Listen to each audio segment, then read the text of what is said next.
Las finanzas de la conquista de América y las lecciones que podemos aprender y aplicar el día de hoy de lo que pasó en América hace 500 años. Y para entender esto te tengo que hablar de 5 cosas. La primera es ponerte en contexto de qué era lo que estaba pasando en Europa, qué era lo que estaba pasando en América, qué cosa fue la conquista y cómo se dio, cuáles son las finanzas de la conquista, y de todo eso vamos a ir sacando, bueno, cuáles son las lecciones que hoy en día podemos usar. De entrada, el contexto en Europa y en el mundo, pues digamos, las conquistas se dieron entre el año 1500 y 1560 más o menos, ¿no?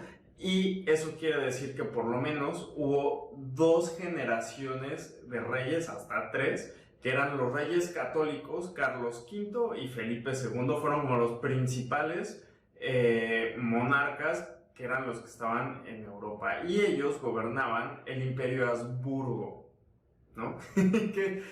Porque no solamente era España, el Imperio Habsburgo incluía Portugal, el Sacro Imperio Romano Germano, incluía Países Bajos, Nápoles, Genoa, Milán, algunos otros estados, también estaban los estados papales, y ese era como el Imperio Habsburgo, era el imperio más grande de Europa.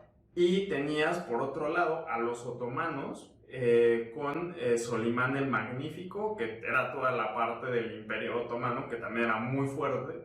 Y en China tenías al imperio o a la dinastía Ming. Ahora, los Habsburgo fueron una pero mega potencia entre 1480 y 1650, imagínate, 200 años, y en ese lapso fue que se dieron las conquistas y bueno, y también toda la etapa como de la colonización de América. En términos de dinero, el dinero en ese momento era el oro, y el oro que circulaba por lo menos en Europa, que fueron los conquistadores, los principales, era el ducado de oro, que más o menos era una moneda de 3.5 gramos, que equivaldría como a $230, más o menos, una de esas moneditas. Y eso era lo que la gente pues traía, ¿no?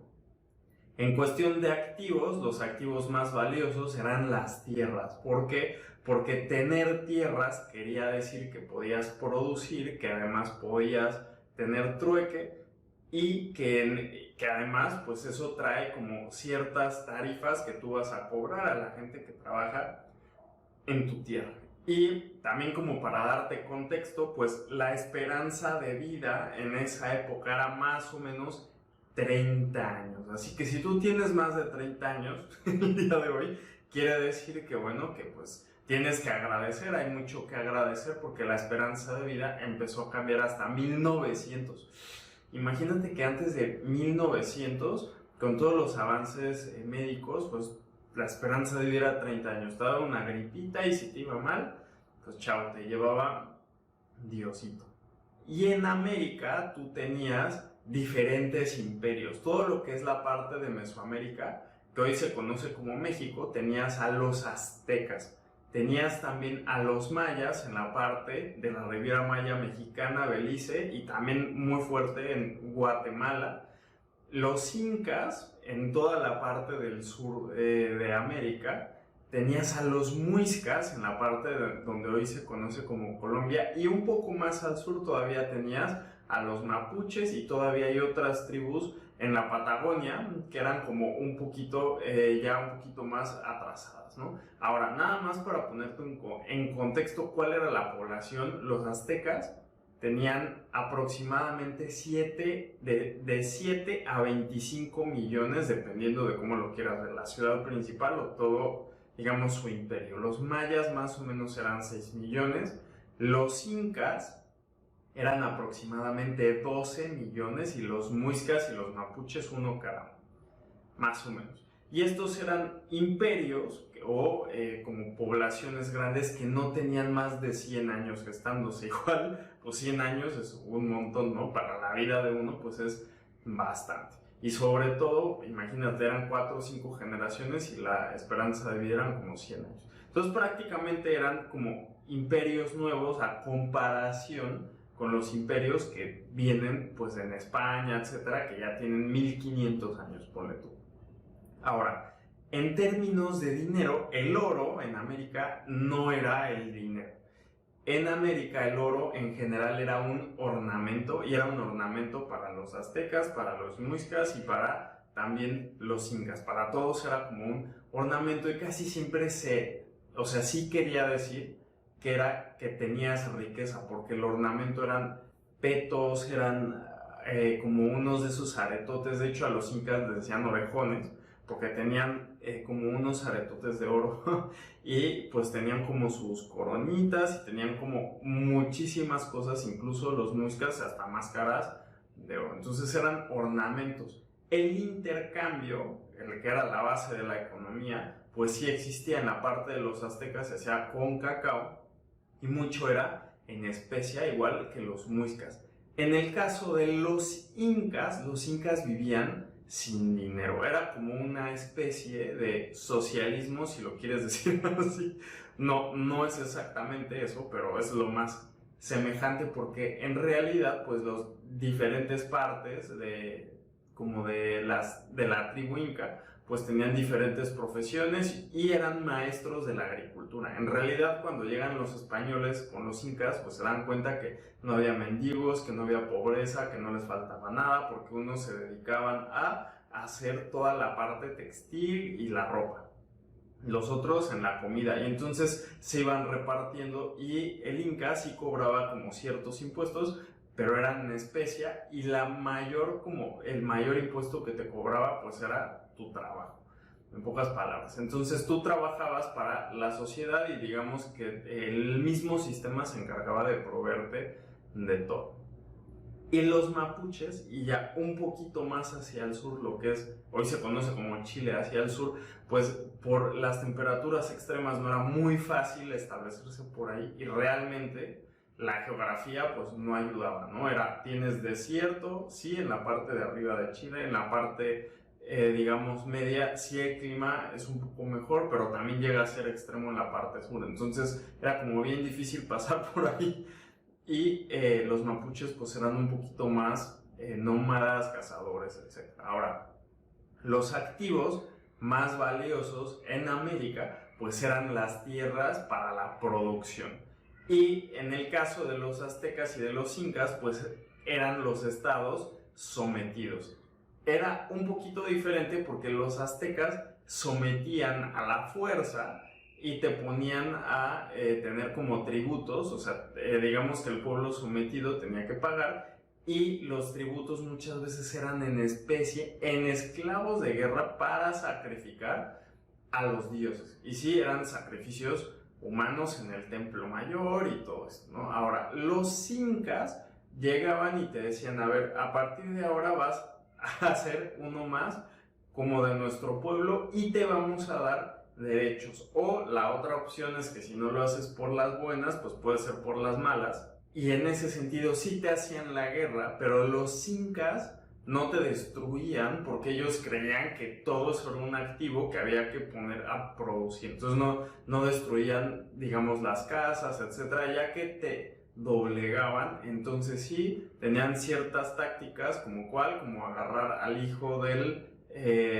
reyesito que hay ahí, o del líder de la tribu, y entonces se lo llevan a Cusco y ahí lo educan para después en unos años volverlo a poner, pero ya como que consigues esa lealtad. Y los incas te daban derechos. Los aztecas básicamente eras un poco más como un esclavo de guerra, un prisionero de guerra.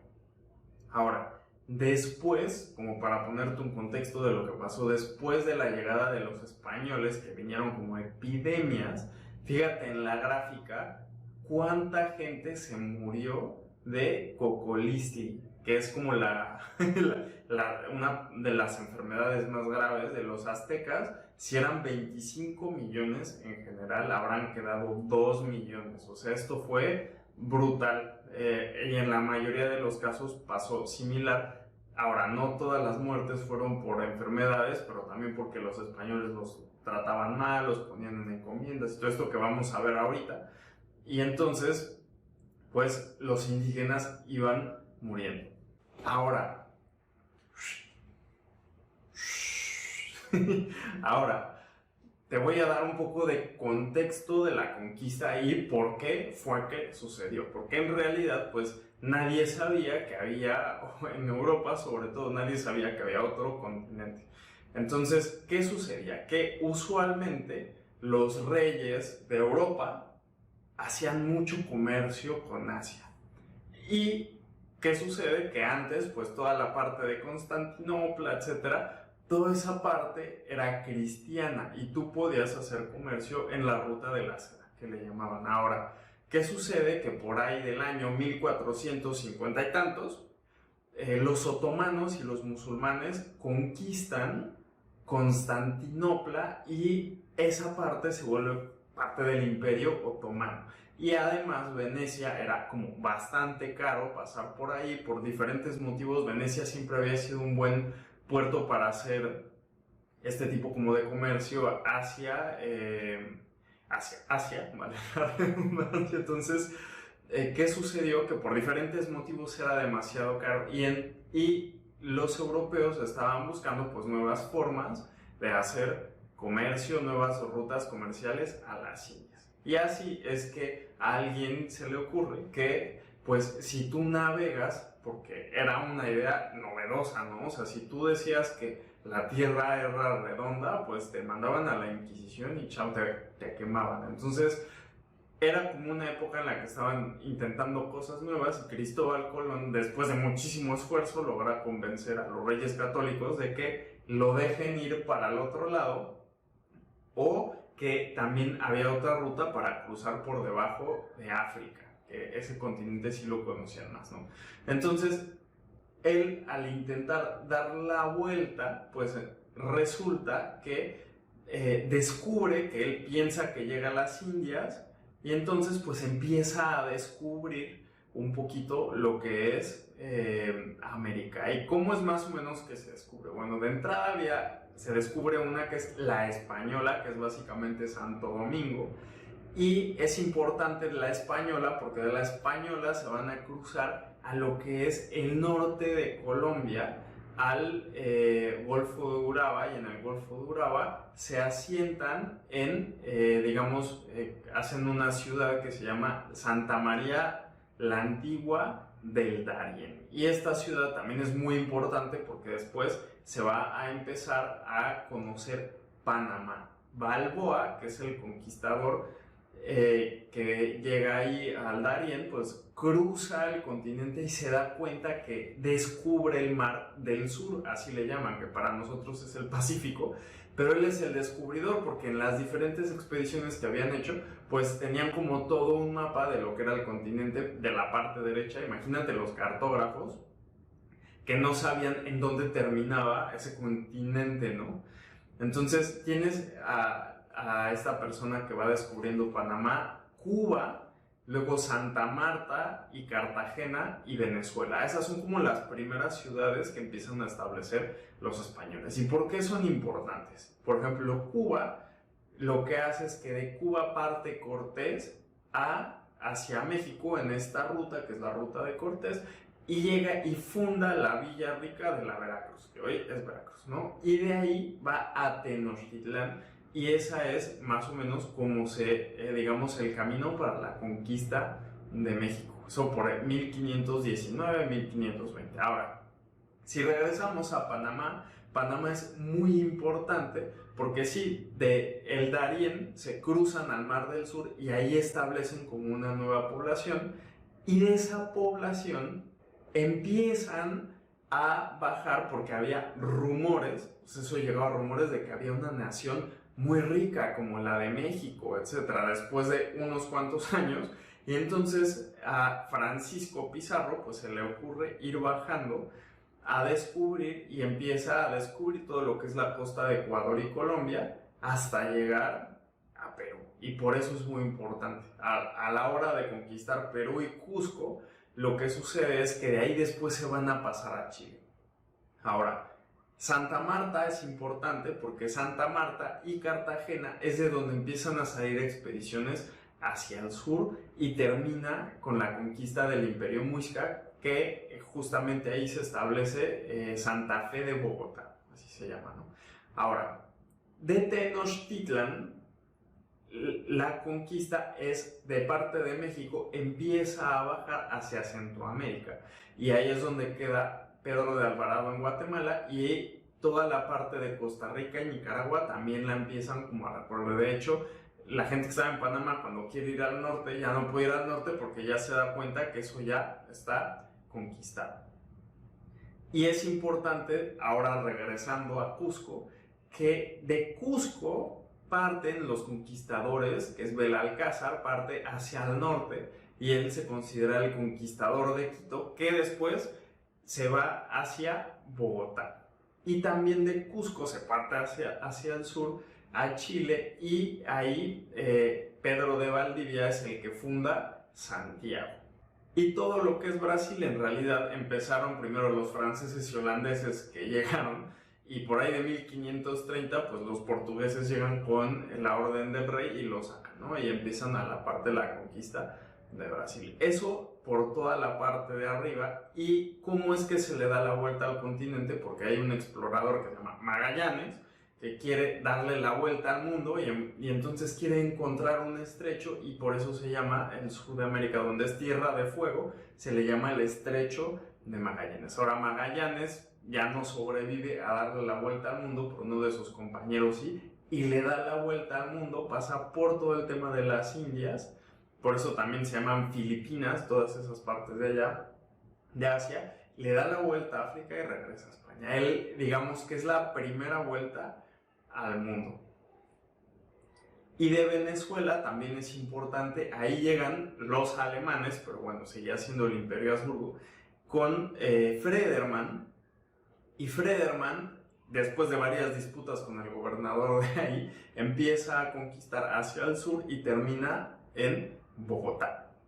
Ahora, ¿por qué Bogotá termina en diferentes rutas? Porque en realidad primero llega el conquistador, que es Jiménez de Quesada, que llega de Santa Marta, y después empiezan a llegar los otros dos, que es Belalcázar de Quito y Fredermann de Venezuela, y ahí es donde como que se hacen, digamos que se empiezan como a pelear el tema del territorio, de que tú, que yo, que quién es este, etc.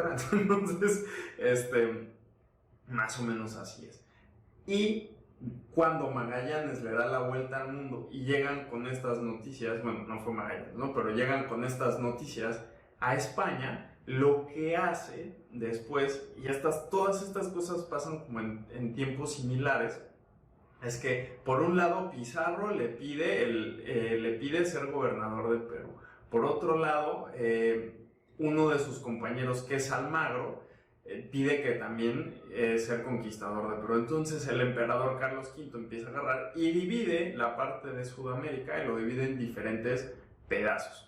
Y la parte de Cusco hacia arriba le tocaba a Pizarro, un poco hacia abajo le toca a Almagro, y después la parte de más abajo le toca a Mendoza. Y de ahí es que también después Mendoza llega a América y se funda Buenos Aires. Entonces yo no sé por qué el tema de la conquista, no hay como una cosa consolidada de la conquista. Tuve como que leer como un libro de cada país para entender más o menos cómo estaba la cuestión. Pero bueno, este es un poquito el contexto de las conquistas. Y ese es como el primer contexto, porque ¿qué sucede? Que eso es lo primero que sucedió, que de unas ciudades se iban a otras, iban descubriendo otras, iban conquistando. Y después lo que pasaba es que llegaban las noticias a España o al viejo continente, a Castilla en realidad, porque en ese momento España no existía, era Castilla. Entonces, ¿qué sucedía? Que llegaba gente que decía, que te vas a hacer rico allá en el Nuevo Mundo, el oro lo sacas de las paredes y de todos lados, hay tierras, te ponen encomiendas con indios, entonces empiezan a llegar y ahí cualquiera se hace rico en el Nuevo Mundo, y mucha gente dice, pues yo quiero ir para allá, y entonces empieza una ola de migración de Europa hacia América, porque piensan que cualquiera se puede hacer rico. Y dentro de todo eso, pues hay cualquier tipo de hombre viene a América. Vienen soldados, vienen prisioneros, toda la gente que le fue mal en Europa y están a veces huyendo de las deudas, termina en América. Entonces, la gente gastaba absolutamente todo lo que tenía, vendía tierras, vendía todo con tal de venir a América. ¿Y por qué? Porque en realidad el rey no te pagaba ir a América, ¿no? Eso lo pagabas tú pagabas tus propias expediciones, tú lo que sí necesitabas era el permiso, si ibas a conquistar, necesitabas el permiso del rey.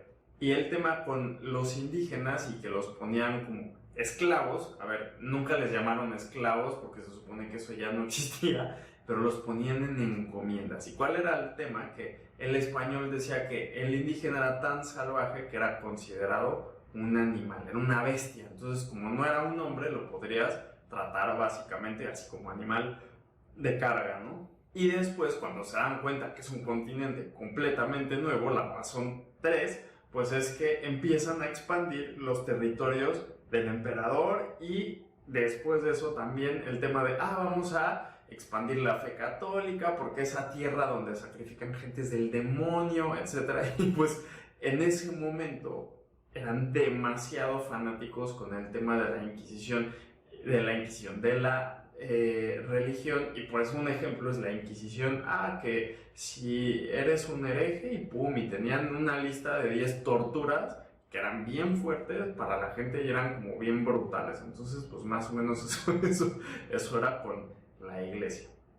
Y la razón, o más bien a veces parece un pretexto, porque en los libros realmente te decía que la mayoría de la gente iba por oro, la mayoría de los conquistadores venían a hacerse ricos, no a expander la fe.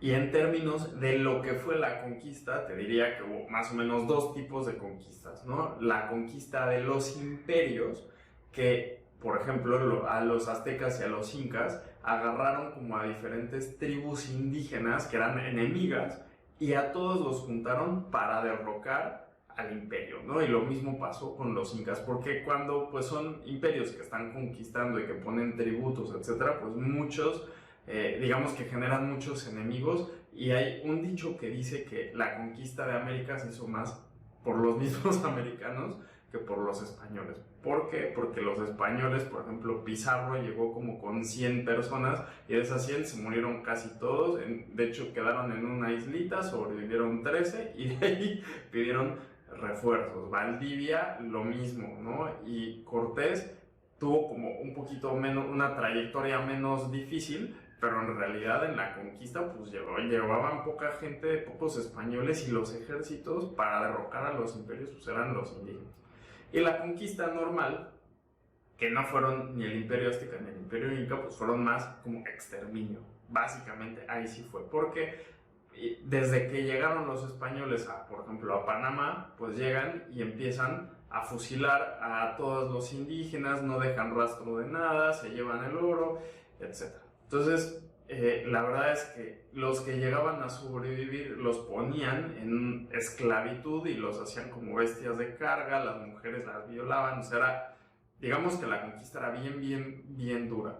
Los mismos españoles luego se traicionaban el uno al otro, tenían guerras civiles, como por ejemplo la de Perú, en Chile también se sublevaban, era como difícil, ¿no? Y es una época que se volvió muy romántica por los libros de historia, porque en la escuelita cuando estás chiquito te lo cuentan así de wow, pero realmente fue una época como muy atroz en todos sus sentidos y nunca fue una época de paz. Entonces, ya teniendo en cuenta como todo este macro contexto que la verdad era como necesario como para entender, ahora ya viste todo esto, ahora ¿cuáles son las finanzas de la conquista? El primer mensaje es: en la conquista las finanzas se parecen más a lo que es un emprendedor. ¿Por qué? Porque el que, así como decíamos, el que va a hacer la conquista de América va a poner absolutamente todo el capital, va a tomar todos los riesgos, incluso de su vida, porque él es el mismo que va a ir a tomar la posesión de las tierras, y por eso es que se parece más como a las finanzas de un emprendedor, y ese es el enfoque que le voy a dar. Entonces, ¿cuál es el capital?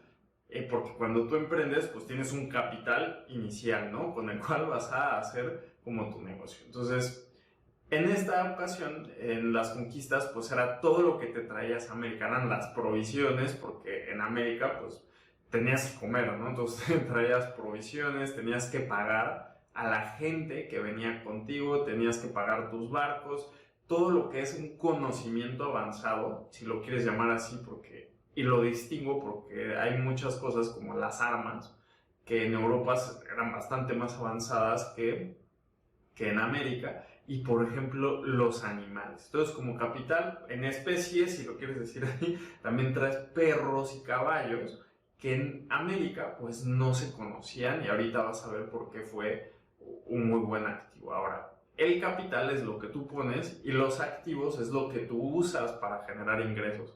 Así es en las finanzas. Y los activos en la conquista básicamente era el permiso del emperador, porque necesitas un permiso.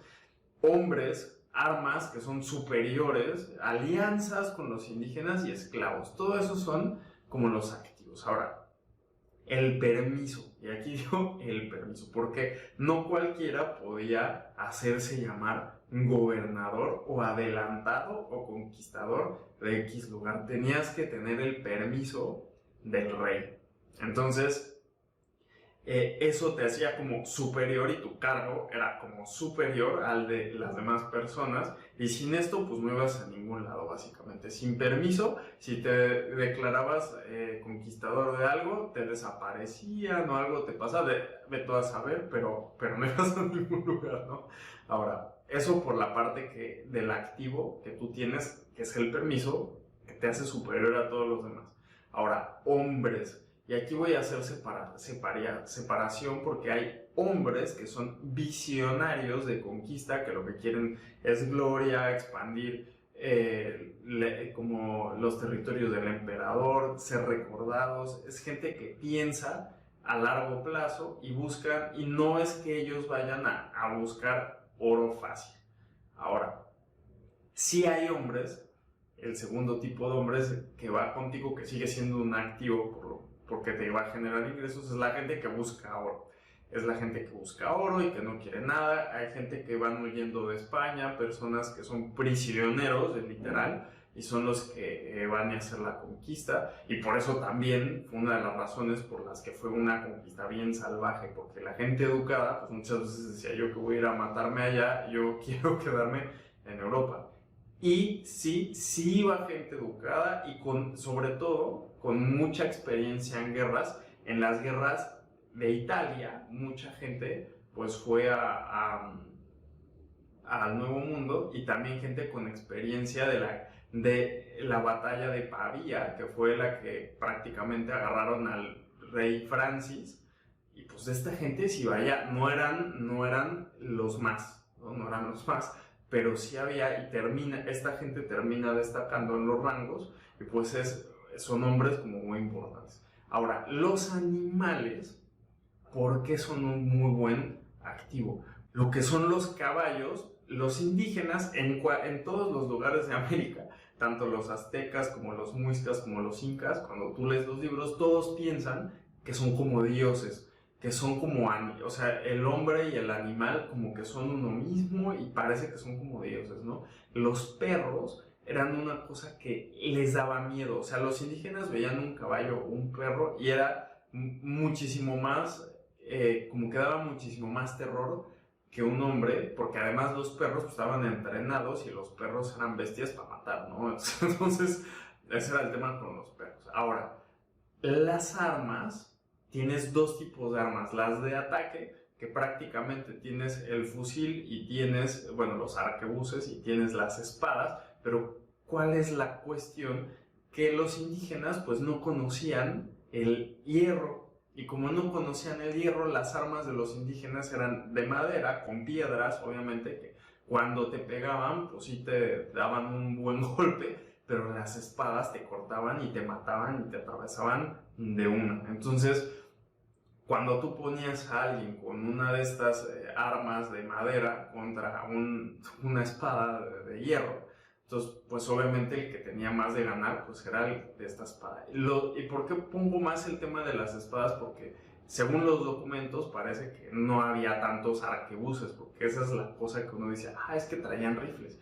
pero resulta que no era que traían muchos rifles ni traían muchos cañones, había expediciones completas que traían 4 falconetes, y si algo le pasaba a la expedición, que en la selva o yo qué sé, desaparecía, lo tenían que, o los iban persiguiendo, lo tenían que dejar. Entonces, más las espadas y también lo que son las armaduras, porque las armaduras de los indígenas eran como unos, digamos, como si fueran chalecos, pero como de arroz. Entonces, cuando te pegan con un bate de madera, pues sí recibes, recibes el golpe, pero no te duele tanto. El tema es que la espada lo atraviesa. Y la armadura del conquistador, pues era una armadura de hierro que si te pegan con un bate de madera, pues te va a doler, pero te va a proteger y te va a proteger contra flechas y contra todo. Entonces, ¿qué pasa? Que en las guerras, pues por cada español que se mueren 10 indígenas. Y eso fue uno de los activos, si lo quieres ver así, como más valiosos en estos términos. Y la otra eran las alianzas con los indígenas, porque un activo en la vida real, pues son contratos, les llaman partnerships en inglés, ¿no?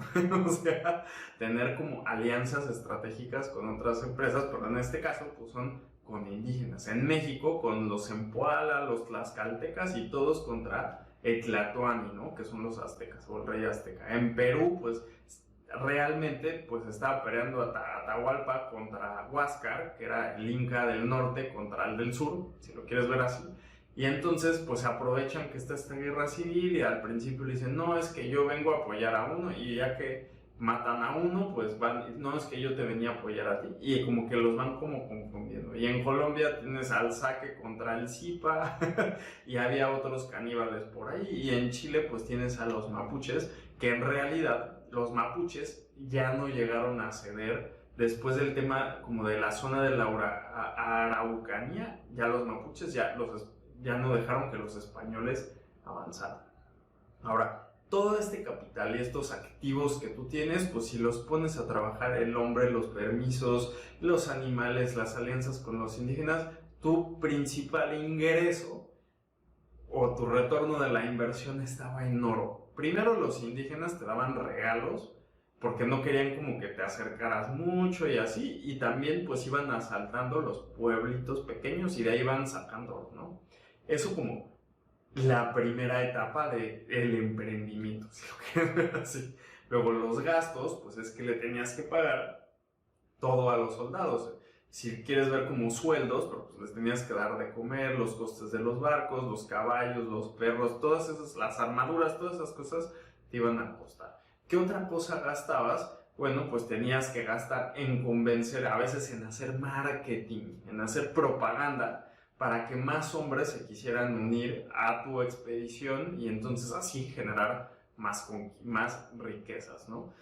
Y un gasto que sí existía, pues era el de los famosos impuestos, que en este momento era el quinto del rey, que prácticamente se reservaba pues un pedazo, que es el quinto, no se fundía el oro y se lo mandaba. Ese es como el negocio del emprendimiento que tienes tú, en términos de activo, capital, etc. En términos de pasivo o de deudas, pues mucha gente se endeudaba y pedía deudas, o sea, unos deudones para poder comprar estos activos, para obtener el permiso para los hombres, para los caballos, los perros, los barcos, etc. Entonces, la gente se endeudaba y en muchos casos, pues la gente que se endeudaba iba a las expediciones. Si la expedición fallaba, los acreedores no es como que te iban y te la armaban de jamón, los acreedores te desaparecían, ¿no?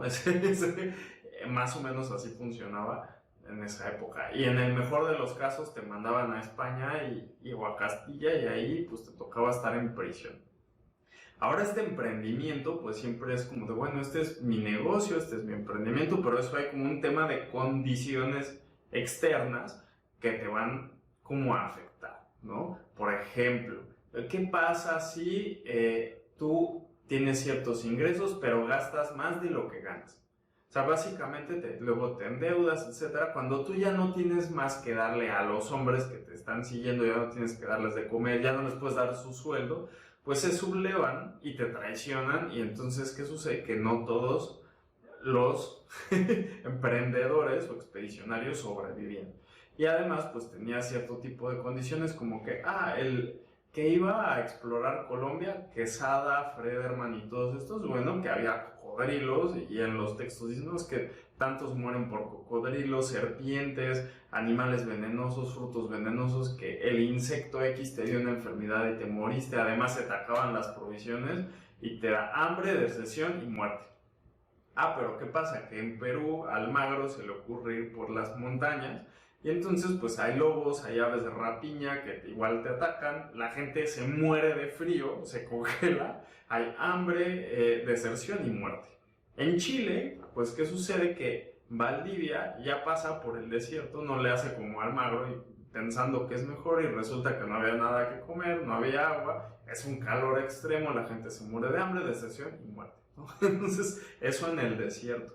Y la gente cuando va a la Patagonia, resulta que tú vas bien contento con tus barquitos y hay heladas, tormentas, naufragios, entonces pues la gente termina congelada y hay deserción y muerte. Básicamente, esas eran las condiciones macroeconómicas de la geografía, si lo quieres ver así, como de este pequeño emprendimiento que tienes tú.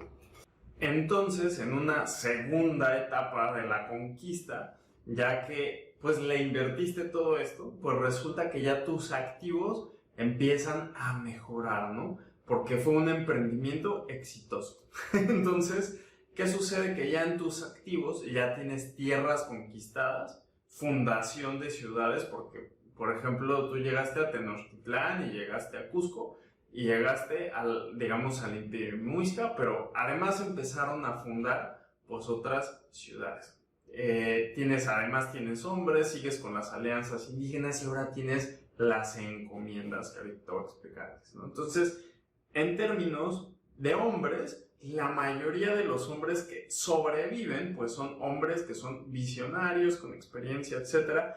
Toda la gente que empezó a migrar a América porque ahí todo el mundo se hace rico, pues resulta que esa gente la esperaba, pues hacían todo esto por oro, pero los insectos, los cocodrilos, el clima extremo de la montaña, el desierto, la selva, todo esto, pues resulta que esos hombres iban disminuyendo.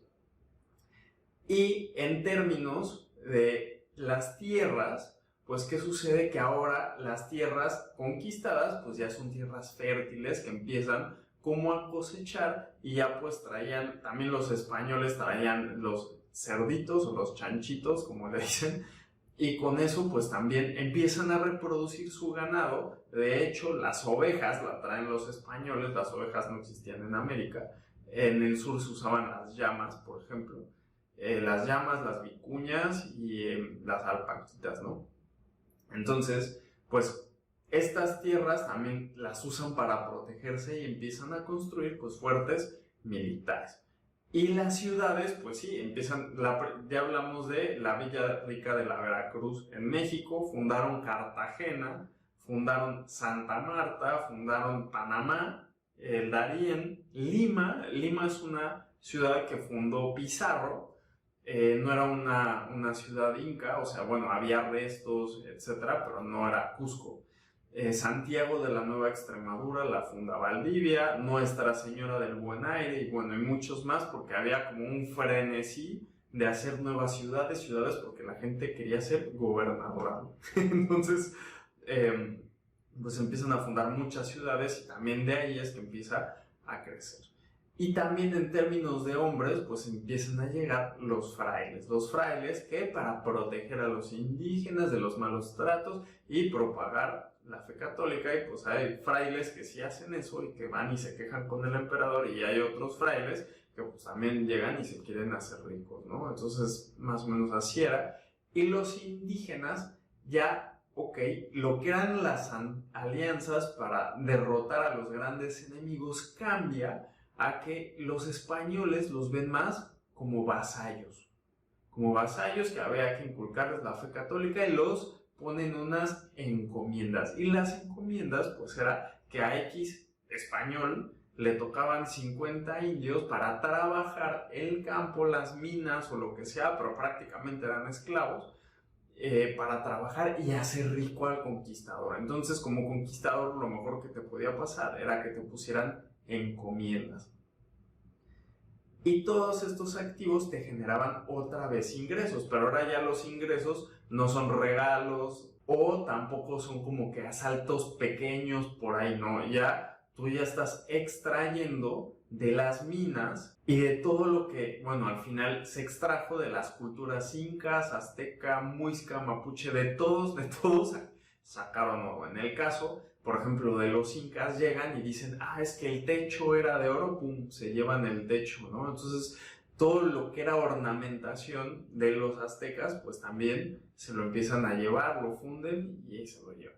Ahora, tienes el ingreso de todo lo que extraes del oro que ya existe, pero también de las encomiendas que empiezan a dar minas de oro y plata, ¿no? Además de lo que los indígenas pues producen y te dan en especie. Y solo ojo porque la mayoría de esos ingresos llega a parar en Europa para las guerras de Francia, los musulmanes y los luteranos. Entonces, esas finanzas son del emperador Carlos V, que están en otro lugar, pero solo para que sepas que al final, pues sí, se lo llevaron y lo usaron en guerras, ¿no?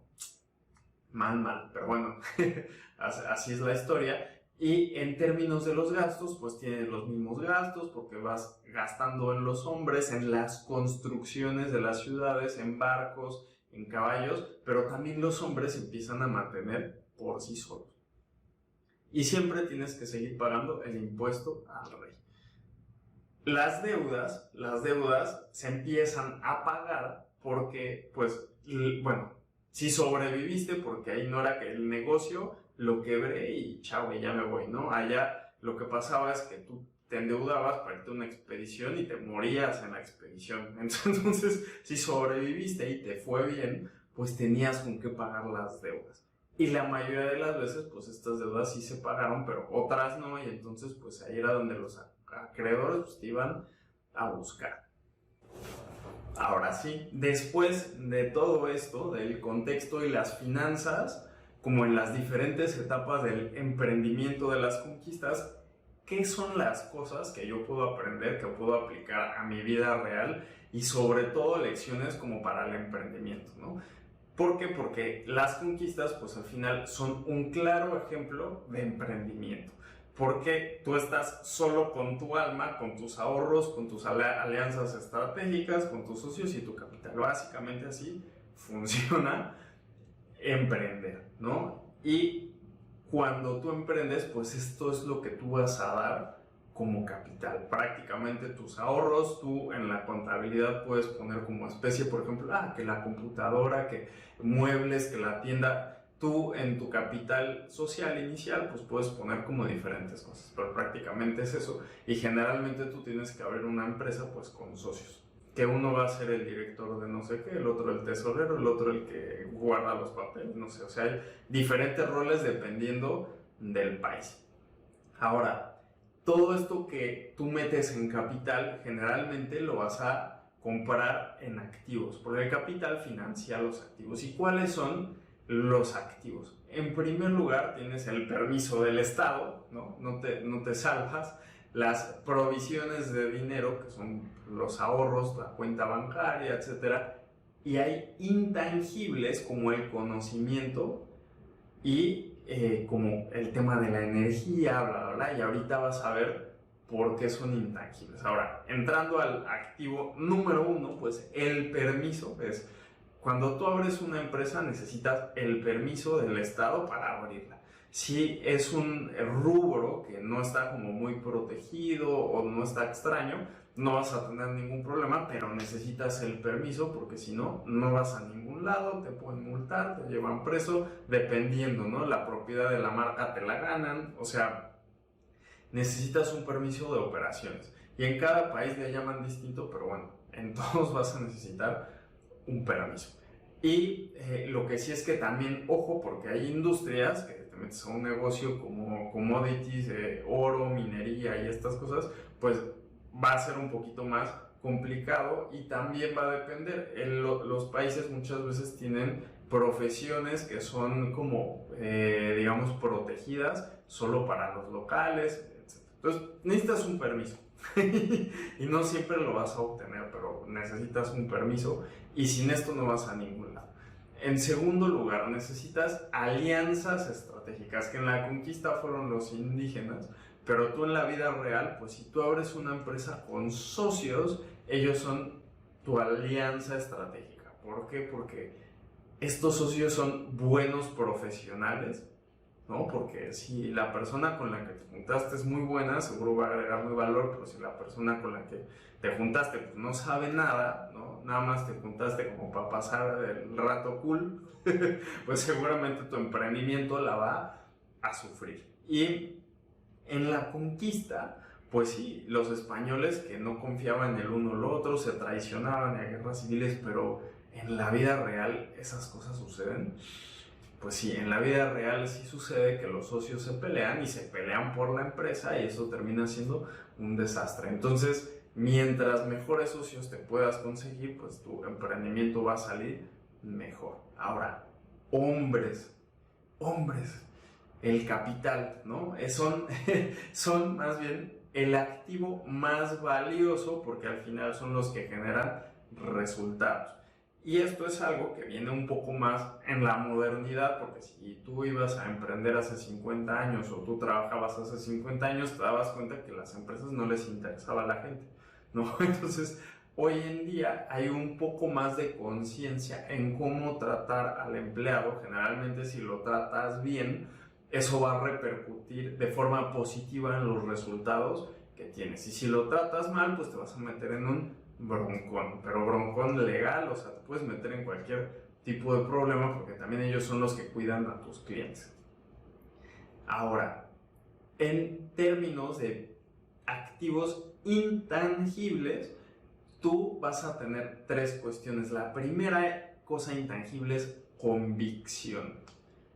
¿A qué me refiero con esto? Cuando Cortés llega a América y hace el viaje a la Villa Rica de la Veracruz, cuando se empiezan a dar cuenta que Tenochtitlán era muy rico, no sé qué, Cortés, igual que Alejandro Magno, manda a quemar las naves y dice, es que ¿sabes qué? Pues ya no hay regreso, o aquí triunfamos o no hay vuelta atrás, y a eso se le llama convicción, que él se obligó a triunfar. Y entonces pues la pregunta para ti es la misma. Tú estás emprendiendo porque sí, lo vas a hacer, no lo vas a hacer, resulta que ya en un año ya no, o porque la mayoría de las empresas resulta que si los socios no trabajan, pues las empresas no pasa nada y entonces pues chao, ¿no? Tu emprendimiento se muere sin una convicción y yo la pondría como un activo intangible. ¿Cuánto tiempo y energía le vas a dedicar? La segunda es que tú debes de tener como intangible conocimiento de algo en lo que tú eres mucho mejor que los demás, porque si tú no eres mejor que los demás a la hora que tú empieces a ofrecer tus productos o tu servicio, pues ¿para qué te compro a ti si le puedo comprar a cualquiera, ¿no? Entonces, el conocimiento que tú tienes de cómo hacer X cosa mejor que el resto de la gente, pues va a hacer que tu emprendimiento se destaque. Y si se destaca, pues tiene muchísimo más oportunidad de que le vaya mejor. La otra es que también ese emprendimiento que tú tienes, o el emprendimiento en general, pues va a navegar en diferentes circunstancias. Que en la conquista, pues la gente se metió a la selva, al desierto, a la montaña, a los Andes, al pantano, a todos esos lugares se metió y esa era la circunstancia de la conquista. Ahora, tienes que saber tu país o tu ciudad en la que tú estás emprendiendo, cuáles son sus circunstancias, porque hay circunstancias sociales, hay circunstancias de seguridad, hay circunstancias incluso, por ejemplo, de propiedad privada, que se supone que sí hay propiedad privada, pero te la roban, llegas y tu tierra resulta que hay un contrato por allá que lo falsificaron y se la llevan, o sea, no se la llevan, pero se apropian de ella. Entonces, hay como que cierto tipo de circunstancias en las que un emprendimiento le puede ir mejor y si las circunstancias no son las mejores, pues tienes que saberlas navegar muy bien. Todos esos van a ser tus activos y tus aprendizajes como emprendedor de lo que es tu activo. Ahora, como emprendedor, en cuestión como de ingresos y gastos, pues tienes que saber que los tienes que manejar bien. No hay otra opción, ¿no? O sea, hay muchísima competencia y la cosa está difícil de por sí, como en el mercado competir contra todos, como para que tú no te manejes bien a ti mismo. En la cuestión de los ingresos, por lo menos en la conquista, lo que hicieron fue, bueno, vamos a empezar en una pequeña escala. Ellos eran como, bueno, quitando oro a pequeños pueblos, bla, bla, pero el mensaje es, haz el negocio a pequeña escala y luego lo escalas, luego lo haces más grande. Y para eso, pues también pues vas a necesitar dinero. Y ese dinero va a salir de la rentabilidad. Y la rentabilidad, el único lugar en donde sale, es que tus ingresos sean más grandes que tus gastos. Si tú gastas más de lo que ganas, estás en un problema porque vas a caer en deudas y vas a apretar a la empresa probablemente a la insolvencia. Entonces, ojo ahí. Los gastos, por ejemplo, son el costo del producto, de servicio, o del barco, o de los hombres, o de los sueldos, la distribución de marketing para convencer a que la gente se una a tu negocio, para que la gente te compre tu producto. Todas esas cosas son gastos y vas a tener el gasto de los impuestos y aquí tienes que tener muchísimo cuidado porque en la actualidad en Latinoamérica te van a cobrar impuestos, ganes o no ganes nada. Si ganas, te van a cobrar más porque te cobran un porcentaje sobre lo que ganas. Y ahí te tengo que invitar a que te juntes con un contador del país en donde estés porque las reglas fiscales son distintas en cada país. O sea, hay países que tienen impuesto al ingreso bruto, que es el ingreso que tienes. Pero hay otras que no tienen eso y tienen impuesto sobre la renta, que es un porcentaje sobre los ingresos menos los deducibles. Todas esas cosas un poco más contables. Hay que tener en cuenta que vas a tener impuestos. También va a depender del giro industrial, etc. Entonces, lo que sí te tengo que decir es que tienes que ganar más de lo que gastas, porque eso te va a dar rentabilidad o pérdida en el caso de que gastes más de lo que ganas. Y la estadística dice que no todos van a sobrevivir, como no todos los conquistadores sobrevivieron. El 90% de las empresas se declaran en quiebra el primer año y en los siguientes 5 años de ese 10% que sobrevivió, el 90% ya no sobrevive. Entonces esa parte es como para escalar. Esa es la enseñanza que vas a tener en términos de manéjate bien. Lo que le pasaba a los españoles cuando venían es que si gastaban más de lo que ganaban, pues se les sublevaban, los traicionaban, prácticamente terminaban muertos, ¿no? Entonces, eso no te va a pasar a ti en un emprendimiento, pero pues el emprendimiento pues se declara en quiebra, el emprendimiento se muere. Ahora, la última lección que a mí me gustaría agregar en un tema de ambición es la ambición en un negocio generalmente es para agregar valor. La ambición en un negocio es para arreglar problemas y servir a la sociedad. Si tú tienes esa ambición va a ser una buena ambición porque tú te vas a enfocar a eso. Pero hay mucha gente que se mete a emprender porque lo único que quiere hacer es dinero. Y aquí pues hay dos opciones. La primera opción es que, hoy me contaron un negocio donde todo el mundo se hace rico y entonces voy para allá. Lección de la conquista. Si esas cosas empiezan a escucharse por ahí, ten cuidado porque lo que sucedió en la conquista es que la mayoría de la gente que vino buscando dinero se murió de alguna forma.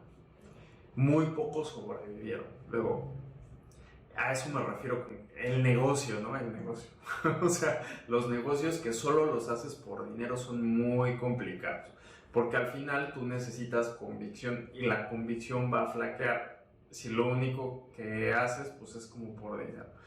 Ahora, cuando tu ambición no es para agregar valor ni nada, es por dinero y por poder, porque bueno, así fue en la conquista, hay una alta probabilidad de hacer algún desastre y de que los límites éticos de qué se puede hacer y qué no hacer, pues son como muy delgados y los empiezas como a pasar.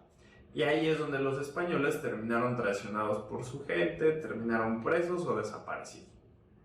Como el caso de Pedro Lugo, que terminó pobre en su conquista bueno, la fundación de Santa Marta, en su gobernación, por ser bastante ambicioso y al final la gente lo traicionó. Belalcázar terminó tratando mal a los indígenas, lo juzgaron y lo metieron al bote y ahí se murió.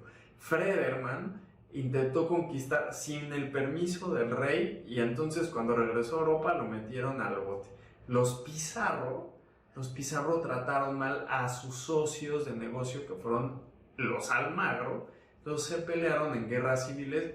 Los Almagro terminaron, digamos, desaparecidos por los Pizarro y luego a Hernando Pizarro lo metieron al bote. A Pizarro lo asesinaron en su casa en la noche en una rebelión y a Gonzalo también lo quería capturar el rey. Total, todos los Pizarro que excedieron en términos de ambición por poder y por dinero, todos terminaron mal, ¿no? Entonces, eso pasó en la conquista, pero en la realidad de hoy en día, pues también, si lo único que alguien quiere es dinero, hay líneas muy delgadas éticas que no deberías de pasar y si las pasas te vas a meter en una bronca.